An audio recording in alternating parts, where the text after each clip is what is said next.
నాయకురాలే అయ్యుండొచ్చు. నేను అడుగుతున్న మా కార్యకర్తల్ని, అర్ణమని జడ్పీటీసీ చేసింది మన కాంగ్రెస్ కార్యకర్తలు కాదా? కాదావునా? మనమే కదా జడ్పీటీసీ చేసింది, ఎమ్మెల్యేని చేసింది మనమే కదా, మంత్రిని చేసింది మనమే కదా. కాంగ్రెస్ ఆమెకు అన్నిచ్చింది, ఆమె మాత్రం ఇవాళ కాంగ్రెస్ చంపుతా అని బయలుదేరింది. రేవంత్ రెడ్డిని ఓడగొడతా అంటుంది.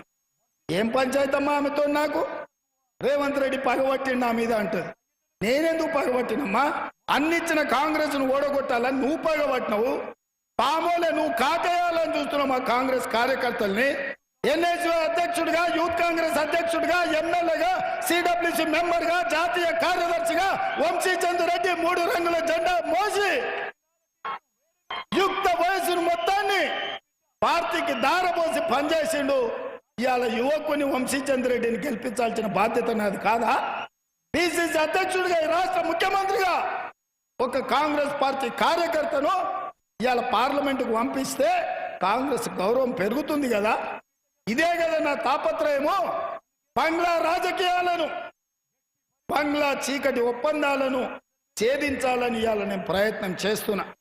అందుకే మిత్రులారా, ఇవాళ వేలాదిగా తరలి వచ్చిన మా మొత్తం నియోజకవర్గ ప్రజలు నా విజ్ఞప్తి ఒక్కటే, మీ ముదిరాజులని ఏ గ్రూప్ లో చేర్చాలన్నా, మాదిగల వర్గీకరణ జరగాలన్నా, మీ మున్సిపల్ కోర్టు రావాలన్నా, మీ డిగ్రీ కాలేజ్ పూర్తి కావాలన్నా, మీ 32 గ్రామాలకు రోడ్లు రావాలన్నా, పాలమూరు రంగారెడ్డి ఎత్తిపోతల పూర్తి కావాలన్నా, మక్తల్ నారాయణపేట కొడంగల్ ప్రాజెక్టు పూర్తి చెయ్యాలన్నా, సంగంబండ ప్రాజెక్టు లాంటివి పూర్తి చెయ్యాలి అని అంటే వంశీచంద్ర రెడ్డిని గెలిపించాలి.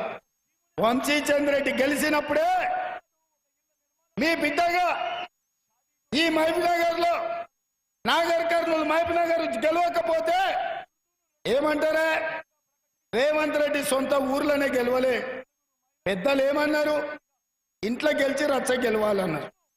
నేనేమడుగుతున్న సోదరులారా మిమ్మల్ని, 70 ఏళ్ళు ఎవడెవడికో వేసినాం. వలస వచ్చిన కేసీఆర్కి వేసినాము, బీజేపీ వాళ్ళకి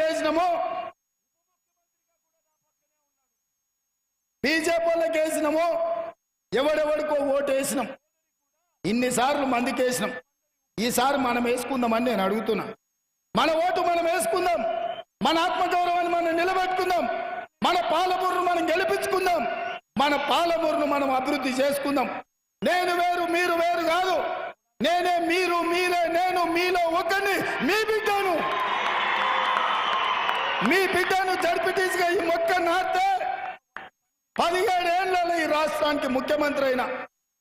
ఆనాడు జడ్పీటీసీగా గెలిపించింది మీరే, ఎమ్మెల్సీ గెలిపించింది మీరే, 3 సార్లు ఎమ్మెల్యేగా గెలిపించింది మీరే, ఈనాడు ముఖ్యమంత్రిని చేసింది మీరే.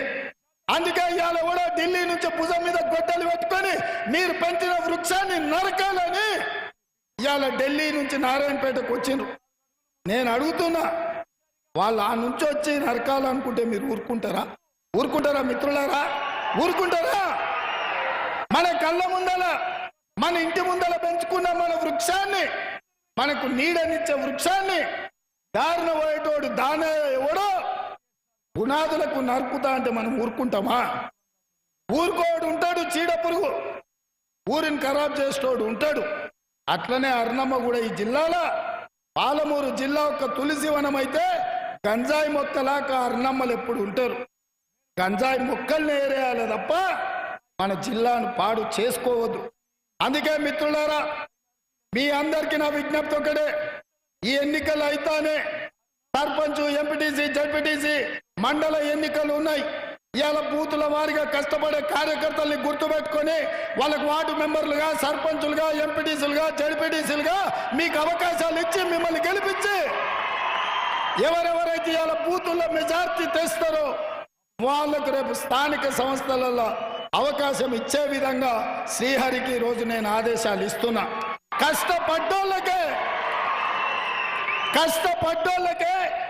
బూతుల్లో మెజార్టీ తెచ్చిన వాళ్ళకే, కాంగ్రెస్ పార్టీ జెండా మోసిన వాళ్ళకే అవకాశం ఉంటుంది. తెల్లంగిలు దొరుకుని నా చుట్టూతో తిరిగితే ఓట్లు లేకపోతే ఏమీ ఉండదు. నేను ఒక్కడే మాట చెప్పదలుచుకున్నా, నేను నాయకులకు నాయకుని కాదు, నేను కార్యకర్తను. పార్టీ జెండా మోసినోళ్ళే నాకు చుట్టాలు, నాకు బంధువులు. నా బలగం మీరే, నా బంధువులు మీరే, నా గెలుపు మీరే, నా పార్టీ మీరే, నా ముఖ్యమంత్రి కుర్చీ మీరే. మీకోసం, ఈ జిల్లా అభివృద్ధి కోసం ఆఖరి రక్తపు బొట్టు వరకు, చివరి శ్వాస వరకు నేను పనిచేస్తా. మిత్రులారా, మనల్ని మనం గెలిపించుకుందాం, మన పార్టీని ముందుకు నడిపించుకుందాం.